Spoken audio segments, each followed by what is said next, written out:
আসছে রাধা অষ্টমী, পুজোয় নিবেদন করুন রাধারানীর প্রিয় এই সবুজ ফল। সংসার হবে অর্থ ও সৌভাগ্যের বৃষ্টি, পাবেন সুখী দাম্পত্য। রাধে রাধে। রাধা অষ্টমীর পুজো ছাড়া জন্মাষ্টমীর ব্রত অপূর্ণ। মনস্কামনা পূর্তির জন্য করুন এই কাজগুলি। Hare Krishna, welcome to Joy Bipul blog. নতুন একটি পর্বে আপনাদের সকলকে স্বাগতম। আগামীকাল রাধা অষ্টমী। এই রাধা অষ্টমীতে আপনারা কি করবেন, আজকের ভিডিওর পর্বের বিষয় হলো এটাই যে রাধা অষ্টমীর রাধারানীর জন্য কি ভোগ রান্না করবেন, রাধারানীর প্রিয় রং ফুল কি, সবটাই জানাবো আজকের এই ভিডিওতে। আসুন ভিডিওটি শুরু করা যাক। আসছে রাধা অষ্টমী, পুজোয় নিবেদন করুন রাধারানীর প্রিয় এই সবুজ ফল। সংসার হবে অর্থ ও সৌভাগ্যের বৃষ্টি, পাবেন সুখী দাম্পত্য। বলা হয় যারা জন্মাষ্টমী পালন করেছেন তাদের রাধা অষ্টমীও পালন করতে হবে। এই উৎসব উদযাপন করলে সংসারে উপচে পড়বে সুখ সমৃদ্ধি, দাম্পত্যে থাকবে সুখ। প্রতি বছর ভাদ্র মাসের শুক্লপক্ষের অষ্টমী তিথিতে পালিত হয় রাধা অষ্টমী। এই তিথিতে আবির্ভূত হয়েছিলেন রাধারানী। বৈষ্ণব ভক্তদের কাছে এই তিথি খুবই পবিত্র ও গুরুত্বপূর্ণ। এবছর রাধা অষ্টমী পালিত হবে 11 সেপ্টেম্বর। এই তিথিতে রাধা কৃষ্ণকে নতুন পোশাকে রাজবেশে সজ্জিত করা হয়। জন্মাষ্টমীতে 56 রকম ভোগ নিবেদন করার রীতি প্রচলিত, কিন্তু রাধা অষ্টমীতেও এই রীতি পালন করতে পারেন। তবে 56 রকম ভোগ নিবেদন করতে না পারলেও কিছু খাবার অবশ্যই নিবেদন করুন। প্রচলিত বিশ্বাস এগুলি রাধারানীর খুবই প্রিয় খাবার। তার মধ্যে অন্যতম হলো দই আরবি বা টক দইয়ের কচুরমুখী দিয়ে রান্না করা। মাখন মিশ্রির সঙ্গে রাধা অষ্টমীর দিন রাবড়ি, ভোগ প্রসাদের লুচি, মালপোয়া, পরমান্ন, তালের বড়া দিতেও ভুলবেন না।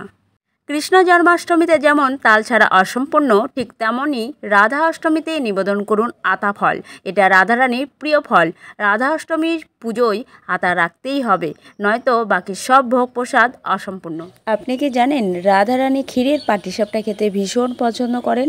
তাই এই রাধা অষ্টমীতে আপনিও কিন্তু রাধারানীকে ক্ষীরের পাটিসাপটা নিবেদন করবেন। রাধা অষ্টমীর ব্রত পালনের সঠিক নিয়ম ও পূজাবিধি। রাধার জন্ম যেহেতু মধ্যাহ্ন সময় হয়েছিল, তাই উপবাস শুধুমাত্র দুপুর 12টা পর্যন্ত। রাধা অষ্টমীর আগের দিন নিরামিষ খেতে হয়। যারা আমিষভোজী রয়েছেন তাদের জন্য সংযম করতে হয়, এবং সংযমের দিন সন্ধ্যায় সংকল্প ও রাধারানীর অধিবাস দিতে হয়।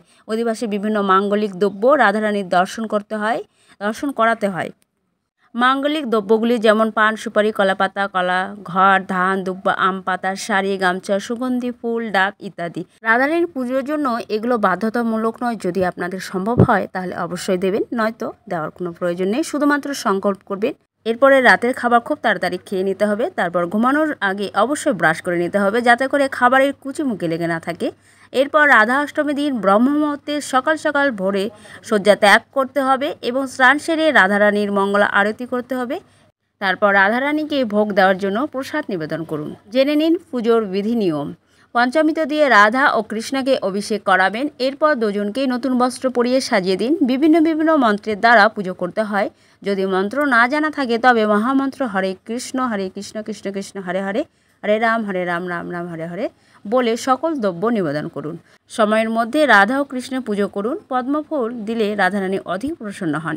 তারপর ফুল, ফল, নৈবেদ্য, মিষ্টি সাজিয়ে নিবেদন করুন। অন্নভোগ দিতে পারেন, যদি আপনাদের সেই রকম সামর্থ্য থাকে, নিরামিষভোজী হন তাহলে দিতে পারেন।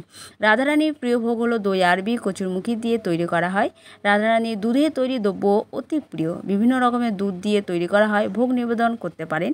এরপরে রাধারানীর উপরে শ্লোক ভোজন গীত গেয়ে রাধারানীকে সন্তুষ্ট করা হয়। রাধা ও কৃষ্ণের প্রণাম মন্ত্র 3 বার জপ করুন। হে কৃষ্ণ করুণা সিন্ধু দীনবন্ধু জগৎপতে গোপেশ্বর গোপিকাকান্ত রাধাকান্ত নমস্তুতে। এটা কৃষ্ণ প্রণাম মন্ত্র। রাধারানীর প্রণাম মন্ত্র তপ্ত কাঞ্চন গৌরাঙ্গী রাধে বৃন্দাবনেশ্বরী বিশ্বভানুসুতে দেবী প্রণামামি হরি প্রিয়ে। 3 বার প্রণাম মন্ত্র জপ করুন। তারপর রাধা কৃষ্ণের সুন্দর করে আরতি করুন। পুষ্পাঞ্জলি দেবেন রাধা কৃষ্ণ প্রণাম মন্ত্র বলে। সমস্ত পূজা হয়ে গেলে পূজার শেষে অবশ্যই ক্ষমা প্রার্থনা মন্ত্র বলে পূজার সমাপন করবেন, কারণ পূজা করার সময় আমাদের দ্বারা অজান্তেই অনেক রকম ভুল ত্রুটি হয়ে যায়। এবার জেনে নিন রাধারানীর প্রিয় রং হলো নীল। নীল পোশাক এই দান নিজে পরিধান করবেন এবং রাধারানী ভগবান শ্রীকৃষ্ণকেও পরিধান করাবেন। রাধারানী যে ফুলটি খুবই পছন্দ করেন সেটি হলো কাঠগোলাপ। তার সঙ্গে জুঁই, বেলি, সমস্ত গোলাপ, পদ্মফুল দিতে পারেন, কিন্তু কাঠগোলাপ তার অতি প্রিয়। এই ভক্তির মূলে রয়েছে শুদ্ধতা। একাগ্রতা, সংযম ও শৃঙ্খলা। তাই আমাদের জীবনের সাফল্য, পারদর্শিতা বা কৃতকর্মের প্রয়োজন শুদ্ধ মনে মঙ্গল কামনা করা।